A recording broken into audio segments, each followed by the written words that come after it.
My friends, is it me or we are inching towards World War III? As you might have heard, Emmanuel Macron, the president of France, is considering the direct intervention of French military personnel in Ukraine. Madness. Madness and stupidity.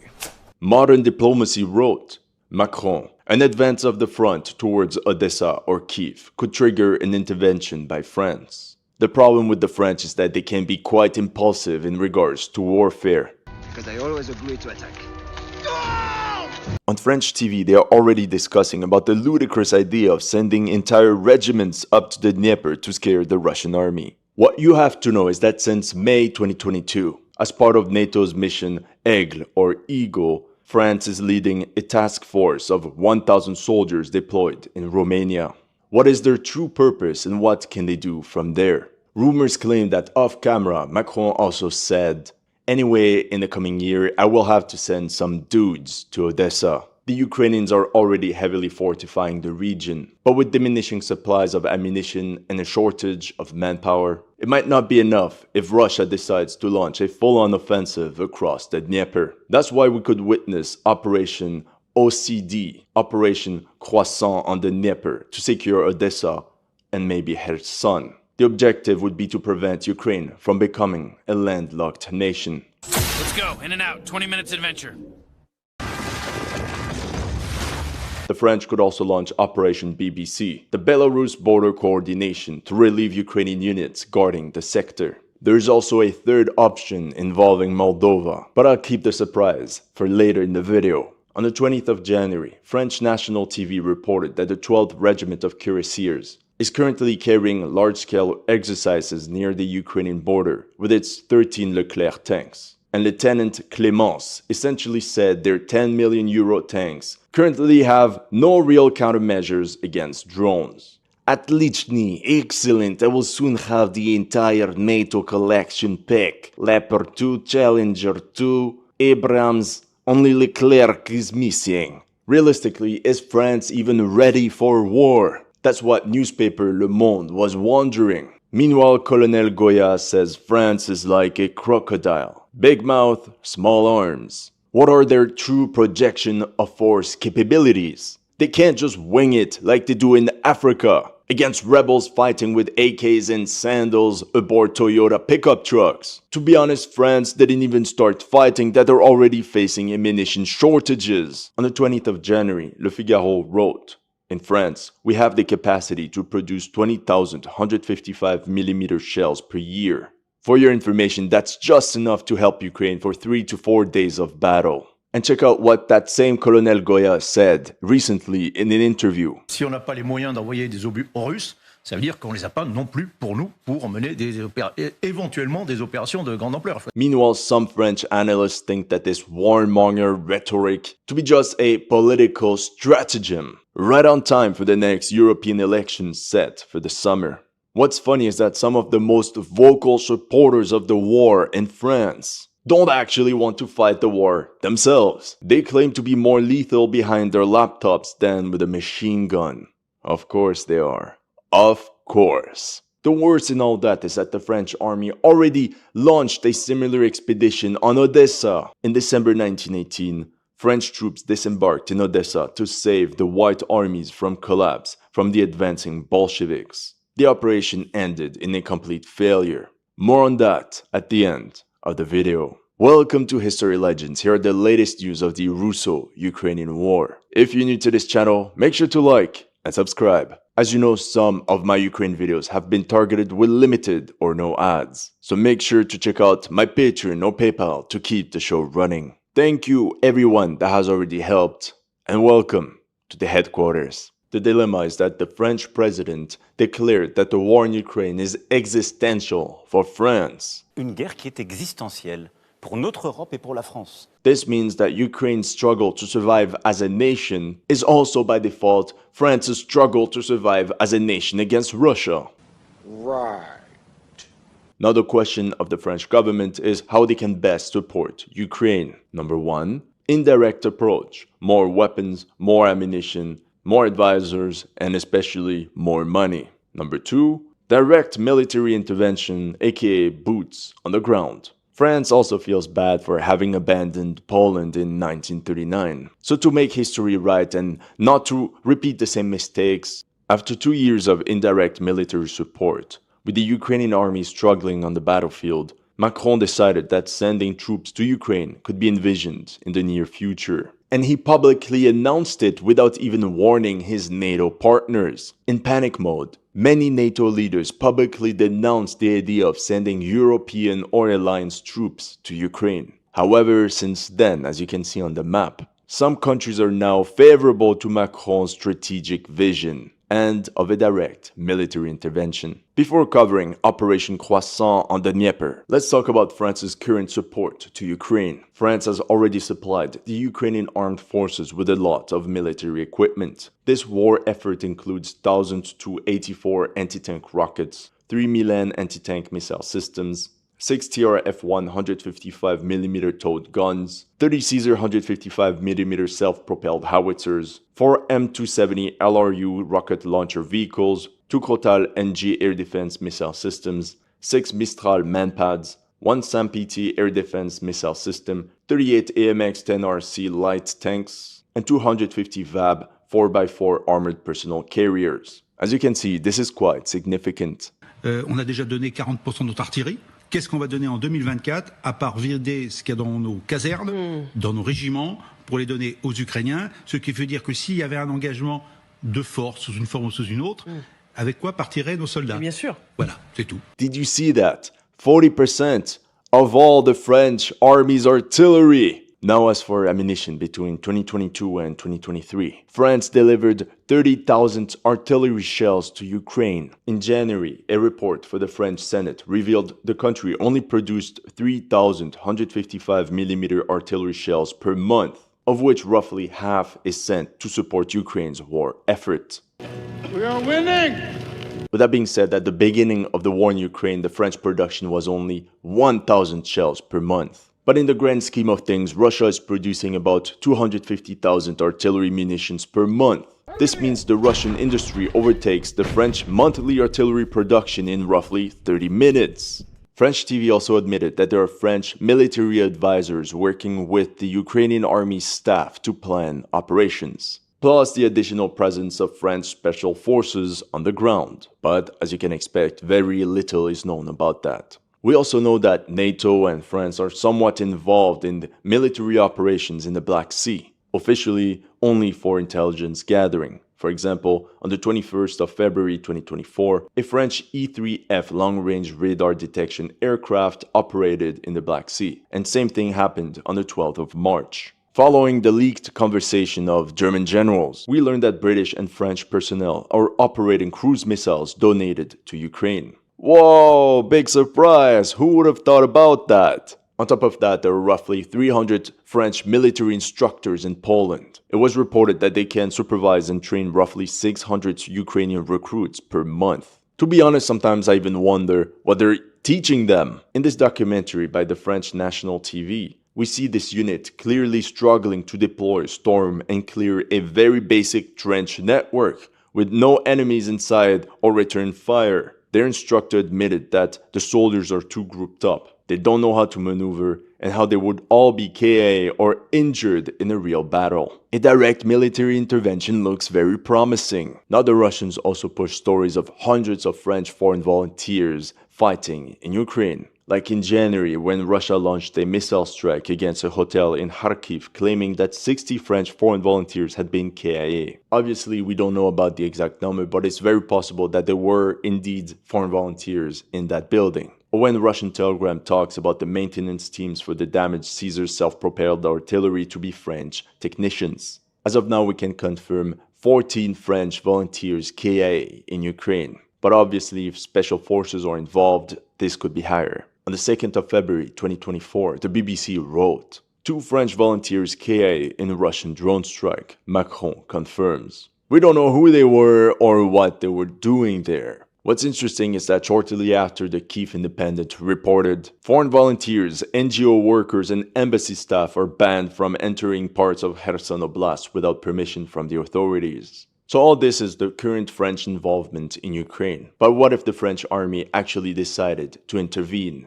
This is what Zelensky said about this possibility on French national TV. Tant que l'Ukraine est là, tant que l'Ukraine tient, l'armée française peut rester sur le territoire français. Now, what if the front collapses? Like we said in the introduction, NATO has Mission Aigle deployed in Romania. The 1,000-strong task force is led by a French commander. They act as an observation force that could be strengthened and upgraded into a quick reaction brigade. Thing is, we're actually talking about a multinational battle group. Not all 1,000 are French soldiers. In March 2023, a recon platoon of 27 troops from Luxembourg joined them, so basically their entire army. And in July 2023, a mechanized company from Belgium came to reinforce them, composed of 300 soldiers and 24 Piranha armored fighting vehicles. On the 25th of July, 4 Caesar self-propelled howitzers were added to the contingent. Technically, if the French jump in, the Belgian contingent and these 27 guys from Luxembourg will have to go in as well. And on top of that, we can ask ourselves, how many soldiers can France realistically deploy? Theoretical strength, 1,000 military personnel. But we can definitely expect this battle group to be strengthened in the following months, if there is really an intent to push towards Odessa. Perhaps the Belgian and Luxembourgish contingents could be replaced by French troops, like units of the French Foreign Legion, for example. Realistically, we can expect the French mission to be composed of at least 1,500 to 2,000 men. This would be equivalent to 2 GTIA, Groupement Tactique Interarmes, or in English, Combined Arms Battle Group. From an operational perspective, this task force would depart from the Romanian border. It would have to push 230 kilometers to Odessa along the M34 road through Moldova, hoping all roads are intact and that no Spetsnaz or Transnistrian troops block the path of approach. There was also a faster coastal route, but Russian missile strikes damaged the existing bridge. Then the French task force would need to advance another 50 kilometers up to the Tilihul estuary. Why? Number 1, this would provide a natural water barrier to enemy columns. Number 2, it would protect the E95 highway linking Odessa with the rest of the country. However, this means, in theory, the French detachment of 1,000 to 2,000 troops would have to defend and cover a front of 60 kilometers on their own. Option 2 would be to station them somewhere around the Suvarovsky district in order to stop Russian columns from entering the city. The overall objective could be similar as to what the Russians did in Kosovo in 1999. Essentially, on the night of June 11th, Russia sent a peacekeeping force of 30 armored vehicles carrying 250 troops straight to the Pristina International Airport before the NATO contingent could get there. This move by the Russian troops caught NATO by surprise and forced them to negotiate directly with Russia. Now, the $1 million question is the Russian army ready to walk over the bodies of French soldiers to get to Odessa? All these plans, option 1, option 2, they're beautiful. But with what troops? Here from Le Monde on the 30th of January 2024, France begins a drastic reduction in its military personnel and its bases in West Africa. So we can see France is repatriating military personnel to the mainland, perhaps for redeployment to the Eastern Theater. The big problem of the French military is their projection of force capabilities. At this moment, France is said to be able to deploy 15,000 soldiers over the span of multiple weeks, if not months. In theory, this expeditionary force could be equipped with 1,000 vehicles, including 140 Leclerc main battle tanks, 130 Jaguars wheeled armored fighting vehicles, 800 other IFVs, and 48 Caesar self-propelled artillery units. As you can expect, these numbers are extremely optimistic. Other analysts believe that only 10,000 men could actually be deployed. Meanwhile, in 2014, former Chief of Staff General Rakht Madou said that the ground forces could only realistically deploy as many as 7,000 French soldiers abroad. Remember that the peak strength of French deployment in the Sahel was 5,500 troops, with a very limited number of armored vehicles and artillery. Now we're not even talking about the logistics of this entire operation. Just look at the distance between the French border and the Romanian-Ukrainian border. We're talking about 2,000 kilometers. There's no way France can do this on their own. NATO will have to back them up. We have to remember that in 2011, during the French intervention against Gaddafi in Libya, NATO had to take over an operation that French forces were simply unable to carry out alone. 2 years later, during the 2013 military intervention in Mali, France asked its allies to strengthen their logistical aid, mainly with transport aircraft. In 2022, Le Point wrote, French withdrawal from Mali, logistical headache ahead. The logistical maneuver consisted of evacuating 2,500 military personnel, and this proved to be extremely complex. Put simply, without US and European logistic support, Operation Croissant on the Dnieper would be impossible. Now, to make the situation even more complicated, on March 10th, French President Emmanuel Macron announced the opening of a permanent military mission in Chisinau in the coming months. The two countries signed a defense agreement on March 7th. Courrier International reported, once again creating surprise, France gives guarantees to Moldova against Russia. So France, a country that can't even deploy 10,000 soldiers abroad, is now handing over defense agreements to everyone, like Willy Wonka and his golden tickets. Let's not forget that in September 2023, the Moldovan army purchased a Groundmaster 200 air defense radar for 14.5 million euros from France. This means there could be an alternative plan with the deployment of French troops in Moldova. And if you ask me, this is where things get really interesting. If there's one French detachment positioned in Romania, and let's say another one equally strong deployed in Moldova, well, their official mission could be to rush towards Odessa if the Russians approach. But this could also be a decoy, when in fact they would concentrate against Transnistria, and that's how they could storm Tiraspol, take over the entire territory, and give it back to Moldova. One objective could be to secure the Kobasna ammunition depot containing 20,000 tons of Soviet-era weapons. This could be done in cooperation with Moldovan army units that have been intensifying military exercises on the border with Transnistria. The big question is the following. What if fighting erupts between French and Russian forces? This escalation could lead the world straight to a nuclear war. We have to remember that the doctrine of former French President de Gaulle regarding nuclear weapons was to use them only to preserve the territorial integrity of the homeland. And I don't think that fighting in Ukraine falls into this category. Meanwhile, some analysts believe that Macron's warmonger attitude is only for short-term opportunistic political goals. You see, there will be European parliamentary elections in June 2024. Things are not looking good for Macron's party. According to the latest polls, it's the far-right opposition party RN that will come out victorious with a 12% lead over Macron's party. That's huge! So what could a hawkish politician do? During a parliamentary debate, Prime Minister Gabriel Attal fell short of accusing the far-right opposition of treason. He said being pro-Putin is simply being pro-Putin, just like you. Support for Ukraine, the parties which vote against will play into Putin's hands, thinks General Vincent Desportes. Even the conservatives railed for the small electoral tactics of the head of state but showed support for Kyiv nonetheless. Actually, this is what the party chief of the conservatives said. I reiterated the Republicans' total support for Ukraine. But on the other hand, I repeated our complete opposition to the commitment of ground troops. So by claiming to send troops in Ukraine, Macron and the French establishment can vilify opposition parties and label them as traitors, cowards, agents of the Kremlin, or all three. So let's see if this grandiose military intervention is still on the table after the summer. Now, as for the history lesson, at the end of World War I, the French government was getting concerned by the rise of the Bolsheviks in the Russian Empire. In December 1918, it was decided to launch an expedition towards Ukraine to support the Russian White armies. In 1981, J. Kim Mulholland summarized the expedition. For most Western historians, the French military intervention appeared to have been badly organized, insufficiently supplied, and ill-defined in its objectives. Politically, the operation made sense. However, before it started, many French generals believed it was not possible militarily speaking. They preferred to arm local anti-Bolshevik forces and limit French involvement to advisors. Even Berthelot, the general in charge of the expedition, quickly realized it was doomed when he was tasked to secure all of Ukraine with only 3 divisions, instead of the 12 promised, and one of the 3 divisions was suffering from influenza epidemics. So in exchange, they received some Greek reinforcements, however, who were not very keen to be under French command. Morale of the French troops was low. They were promised demobilization after years of war, and they just wanted to return home. And the cold weather of Eastern Europe was not suitable for colonial troops. Overall, most of the French soldiers didn't even know why they were fighting.